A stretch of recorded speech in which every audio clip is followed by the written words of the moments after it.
अली मोहम्मद खान साहब पांचवी मरतबा भी गिरफ्तार हो गए और आज के वीलॉग में मैं अली मोहम्मद खान साहब की जुर्रत को, इनके करैक्टर को सलाम पेश करना चाहता हूं कि कम से कम ये अपने पाँव पर खड़े हैं।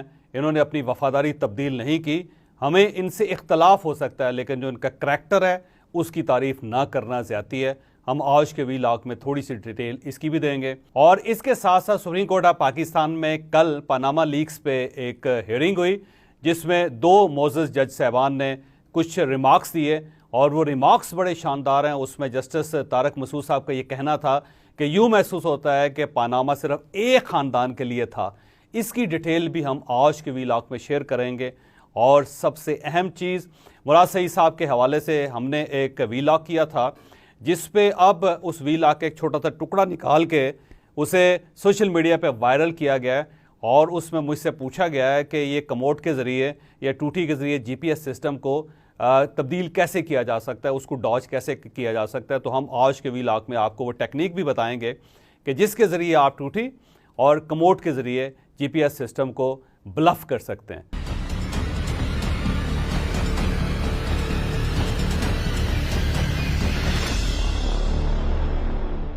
आज से चंद दिन पहले मुराद सईद साहब से रिलेटेड एक वीलॉग में जिक्र किया था कि मुराद सईद साहब अब बाथरूम में बैठ के टूटी खोल के या कमोड चला के गुफ्तगू करते हैं, ऑडियो कॉल करते हैं या फिर वो वीडियो रिकॉर्ड करते हैं और वो भिजवाते हैं और उससे उनकी पूरी कोशिश है कि उनकी जो लोकेशन है उसको ट्रेस ना किया जा सके। तो ये एक टुकड़ा हमारे वीलॉग का निकाल के पीटीआई का जो एक ख़ास करैक्टर है उसने इसको वायरल किया और बार बार मुझसे पूछ रहे हैं कि आपने ये जो नई साइंस दरियाफ्त की है इसकी बैकग्राउंड क्या है। तो मैं चाहता हूं कि सबसे पहले तो उसके बारे में बता दिया जाए, लेकिन उस तरफ आने से पहले मैं आपको ये बताता चलूँ कि पीटीआई का कमाल है वैसे कि ये किसी भी चीज़ को उठाते हैं इस तरह और ऐसा गेयर लगाते हैं और इनकी पूरी कोशिश होती है कि इंसान जो है शर्मिंदा सा हो जाए। लेकिन एनी हो, कोई ऐसा मसला नहीं है। ज़ाहिर है 2014 से ये सब कुछ बर्दाश्त कर रहा हूँ, मज़ीद भी बर्दाश्त करते रहेंगे जब तक ज़िंदगी है। मेरा ख्याल ये है कि आप सब लोग थक जाएंगे, मैं नहीं थकूँगा। तो सर इसकी बैकग्राउंड ये है कि मुराद सईद साहब अपना मोबाइल फ़ोन इस्तेमाल नहीं कर रहे क्योंकि उन्हें पता है कि जो ही इन्होंने अपना मोबाइल इस्तेमाल किया तो इनका मोबाइल ट्रेस हो जाएगा और फौरी तौर पर ये पकड़े जाएंगे। लिहाजा ये कर ये रहे हैं कि ये मुख्तलिफ मोबाइल फ़ोन इस्तेमाल करते हैं मुख्तलिफ लोगों के। अब इनका ख्याल ये है कि एक ऐसा सॉफ्टवेयर भी है कि जिससे आवाज़ को आइडेंटिफाई कर लिया जाता है और जब आवाज़ को आइडेंटिफाई कर लिया जाए तो उससे पता चल जाता है कि कौन शख्स किस जगह बैठा हुआ है। तो जियो फेंसिंग जो है उससे आसान हो जाती है। तो मुराद सईद साहब का कमाल ये है कि वो किसी और का मोबाइल लेते हैं और फिर वॉशरूम में बैठते हैं और फिर वहाँ पर टूटी ऑन करते हैं या फिर कमोड चला देते हैं और उसी दौरान वो बात करते हैं या उसी दौरान वो वीडियो या ऑडियो रिकॉर्ड करके मैसेज आगे भिजवाते हैं। और उस टूटी या उस कमोड का फ़ायदा ये होता है कि इनकी आवाज़ जो है वो थोड़ी सी रीशेप हो जाती है। लिहाजा इनका ख्याल ये है कि फिर जियो फेंसिंग मुमकिन नहीं होगी और इससे मुझे ट्रेस नहीं किया जाएगा। तो ये साइंस बड़ी सिंपल सी है, बल्कि आपको भी मेरा मशवरा है कि अगर आप एजेंसी से बचना चाहें या रियासत से बचना चाहें या किसी को डॉज करवाना चाहें तो किसी दूसरे बंदे का मोबाइल इस्तेमाल किया करें, वॉशरूम में बैठ के कॉल किया करें और साथ थोड़ा सा टूटी का शोर हो, पानी का शोर हो तो आपकी आवाज़ फिर आइडेंटिफाई नहीं होती। जब आपकी आवाज़ आइडेंटिफाई नहीं होती तो वो जो सॉफ्टवेयर है जिसने आपको आइडेंटिफाई करना है, जो आपकी आवाज़ को पहचानता है, तो वो थोड़ा सा कंफ्यूज हो जाएगा। तो इस तरह आप अपनी बात जो है किसी दूसरे तक पहुंचा सकते हैं। तो मुराद सईद साहब क्योंकि ये साइंस इस्तेमाल कर रहे हैं तो मैं इसलिए वजाहत कर रहा हूँ कि आप में से भी अगर किसी को ये ज़रूरत पड़े, क्योंकि आप में से बहुत सारे लोग होंगे जो 9 मई और 10 मई के वाक़यात में मतलूब होंगे और आपकी पूरी कोशिश होगी कि आप किसी के रेडियस में ना आए, तो इस तरह इस्तेमाल करें, दूसरे का मोबाइल इस्तेमाल करें और वाशरूम में जाएं और पानी ऑन करें, उसकी जो आवाज़ है उसके करीब बैठ के आप टेलीफोन करें और वहाँ से ऑडियो या वीडियो रिकॉर्ड करके आप भिजवा दें तो आपकी आवाज़ जो है उसको ट्रेस नहीं किया जा सकेगा और इस तरह आप बच जाएंगे। तो मुराद सईद साहब जो हैं वो हमसे बड़े आइंस्टाइन हैं जिसकी बुनियाद पे उन्होंने अपने आप को छुपाया हुआ है। तो बहरहाल उनकी इस जहानत को दाद देते हैं और आप भी अगर ये तजर्बा करना चाहें तो आप ज़रूर करें। तो अब हम आज के वीलॉग की तरफ आते हैं। तो अली मोहम्मद खान साहब से 100 इख्तलाफ किया जा सकता है, उनकी आइडियालॉजी पे इख्तलाफ किया जा सकता है, उनकी जो पिछली परफॉर्मेंस थी उस पर इख्तलाफ किया जा सकता है, लेकिन जहाँ तक इनकी कमिटमेंट का ताल्लुक है तो उसको ना मानना मेरा ख्याल है ज़्यादती होगी। अली मोहम्मद खान साहब एक जेन्युइन पॉलिटिकल वर्कर हैं, पीटीआई के साथ ही जुड़े हुए हैं।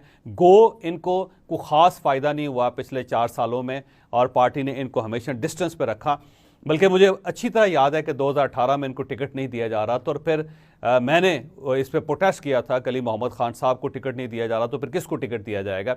उसके बाद पार्टी में से फिर इनको टिकट मिला, फिर ये MNA इलेक्ट हुए, फिर ये असम्बली में पहुंचे, लेकिन ये वज़ीर नहीं बन सके, और इनको जो वजारत दी गई वो पार्लिमानी अमूर की थी कि आप सिर्फ पार्लियामेंट के अंदर बैठ के जो PTI के अरकान हैं उनको संभालने की कोशिश करें। तो ये पूरा 3.5 साल में ये इसको पार्टी ने इनको डिस्टेंस पे रखा, जो बड़ी ज़्यादती थी। बहरहाल जब पार्टी में मुश्किल वक्त आया तो जो पार्टी के पंजाबी तालिबान थे, जिनको कहा जाता था कि इमरान खान साहब के दस्तो बाजू हैं, सबसे पहले उन्होंने इनका साथ छोड़ा। तो ये जो पंजाबी करैक्टर है ना, मैं पंजाबी होने के बावजूद हमेशा पंजाब के जो करैक्टर है उसको क्रिटिसाइज़ करता हूँ। तो बड़े बंदे का दिल बड़ा होना चाहिए, उसे अंडरस्टैंड करनी चाहिए चीज़ों पे। तो आप कमाल देखिए कि जो पहला हल्ला था, उसी हल्ले में जितने पंजाबी साथी थे इमरान खान साहब के वो सब ढेर हो गए। उन्होंने प्रेस कॉन्फ्रेंस करनी शुरू कर दी और सियासत से तायब होने का ऐलान करना शुरू कर दिया, और उसके बाद ऐसा धड़न तख्ता हुआ इनका कि बिल्कुल लेट गए। और फिर इन्होंने ये वादा भी किया कि अब हम सियासत में नहीं आएंगे, हमारा सियासत के साथ कोई ताल्लुक़ नहीं। लेकिन फिर कमाल देखें कि सिर्फ 2 हफ्तों के बाद ये सारे के सारे एक नई पार्टी के अंदर बैठे हुए हैं और वहाँ बैठ के मुंह छुपाने की कोशिश कर रहे हैं कि कैमरों के सामने ना, और कैमरा आए तो ऐसे ऐसे करके हाथ हिला के रोकते हैं कि भाई साहब हमारी तस्वीर ना खींची जाए। लेकिन आप इनका करैक्टर देखिए कि ये वज़ीर रहे, ये इमरान खान साहब को धोखा देते रहे, ये इमरान खान साहब को बांस पे चढ़ाते रहे, ये इमरान खान को सीढ़ी के ऊपर चढ़ाते रहे, ये इमरान खान को मीनार के ऊपर बिठा के कहते रहे कि आपसे बड़ा मुजाहिद अभी तक दुनिया में आया नहीं। और ख़ुद ये 3.5 साल में जब इमरान खान साहब एक रियासत मदीना बनाना चाहते थे तो इनकी पूरी कोशिश थी कि ये कुछ छोटे मोटे खलीफा बन जाए उस रियासत मदीना के। लेकिन करैक्टर मुलाहिजा करें कि ये 24 घंटे नहीं निकाल सके। जो ही 14 मई के दिन फैसला हुआ कि पार्टी के खिलाफ एक्टिविटी या कार्रवाई होगी और फिर जो ही इनको गिरफ्तार करना शुरू किया गया, तो आप ये देखें कि 18 घंटों में ये लेटे हैं।